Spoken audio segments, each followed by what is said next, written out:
What prohibitions do you think ought to be enforced by law? Number two, the second issue is the provision of essential goods and services, even to people who can't afford them. All right? And we all have a list of what's essential.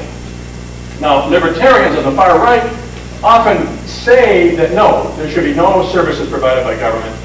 But in fact, if you read carefully, they're all wanting to provide police services and the courts.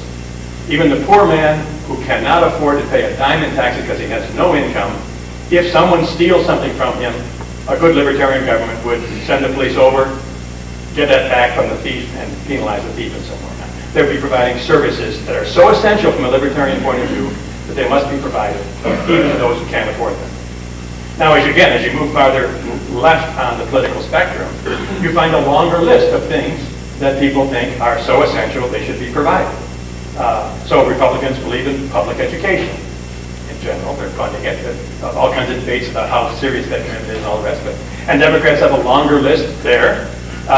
This is what's going on right now. This debate about medical care. Does everybody have a right to medical care or not? And when you get to the communists in the Soviet Union, there was a much longer list of things. And most people, would live in apartments owned by the government.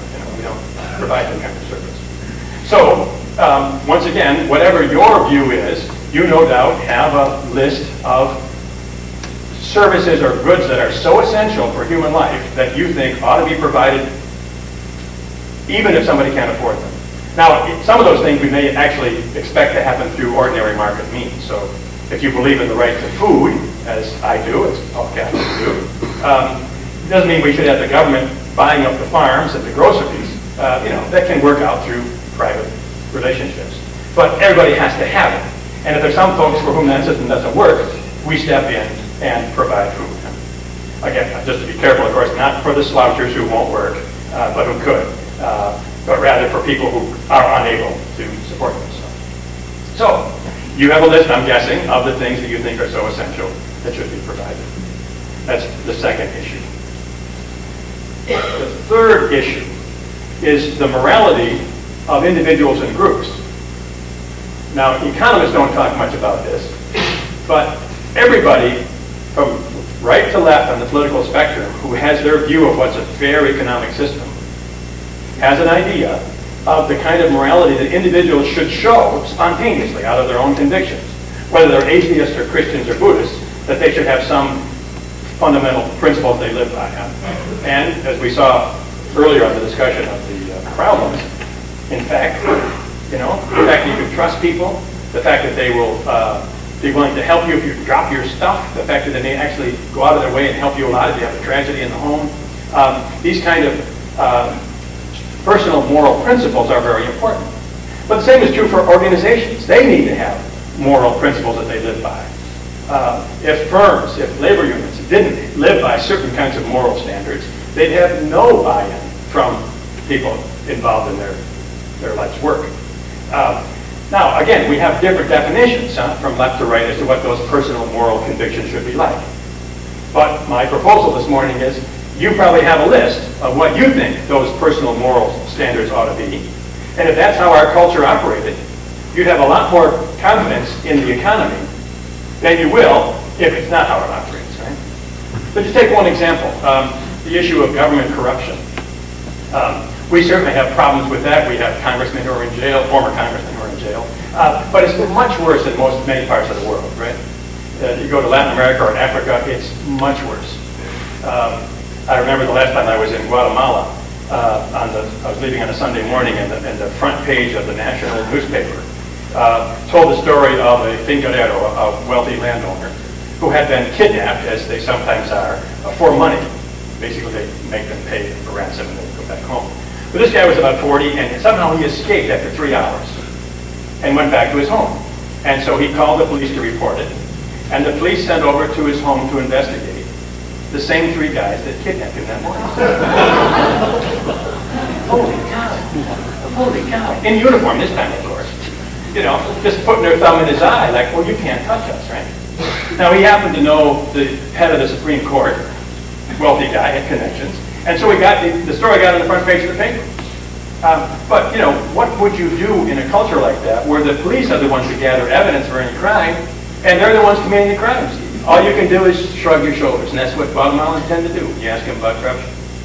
What can you do, right? So we here in the U.S., and maybe especially in Iowa and Minnesota and a few less tainted states. I used to live in Chicago, where corruption has a long history, of course.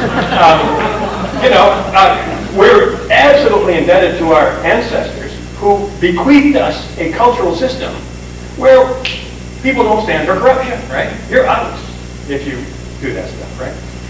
So we didn't invent that. Now we have to work to keep it going. But this is a sort of one of these issues of this morality of individuals and groups.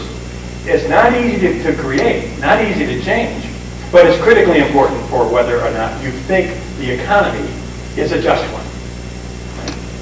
And the fourth issue is civil society, which is, as you know, the sociological name for all these groups that are larger than the family but smaller than the national government.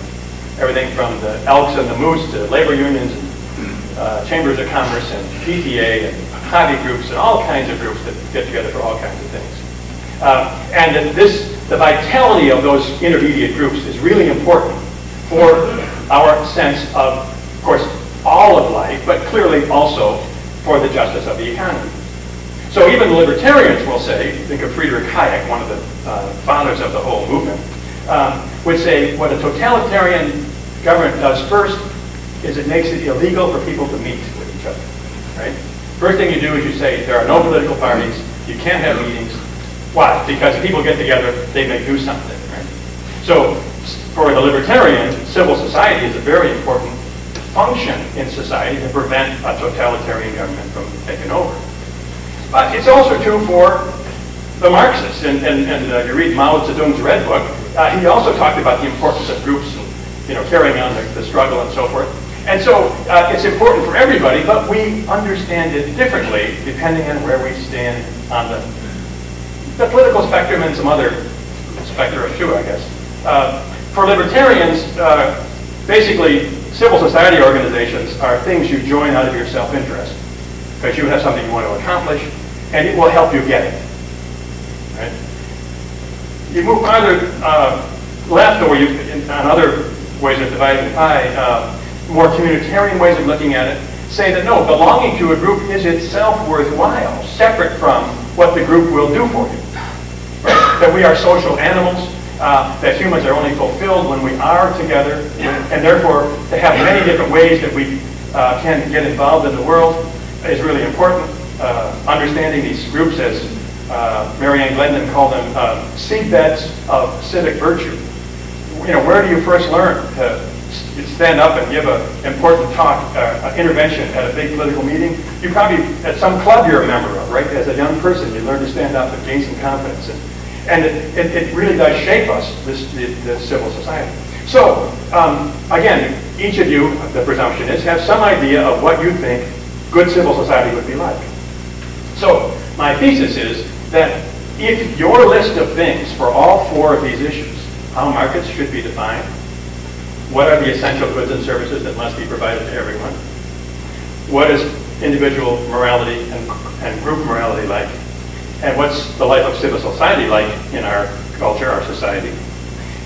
You have your list, and if you were king of the world and could somehow make that happen, that's what you would say is a just economy. It's more than the economy, of course. It's a lot of other things too. It affects many other parts of life, but I'm talking about the economy here.